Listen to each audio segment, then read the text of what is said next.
صاحب را باندې د توپې ډز وکړو چې ړومبۍ بلنې یې راله راکړه.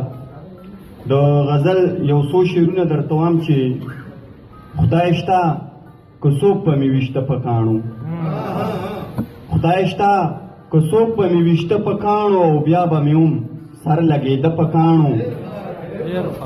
خدای شته که څوک په مې ویشته په کاڼو او بیا به مې هم سر لګېده په کاڼو.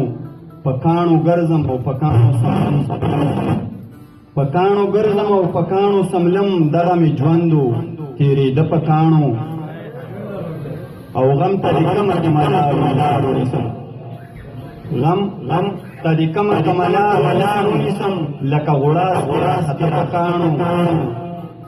او سا عجیبه د لیونو کلی و، سا عجیبه د لیونو کلی و، هغوی به هر سړی ویشته په کاڼو.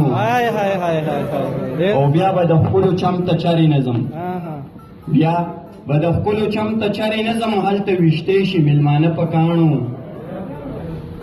بیا به د ښکلو چم ته چرې نه ځم، هلته ویشتې شي مېلمانه په کاڼو. او صاحبه ځان که لیونې ښکلو ته دروازې ولله ساته په کاڼو. ډېره مننه.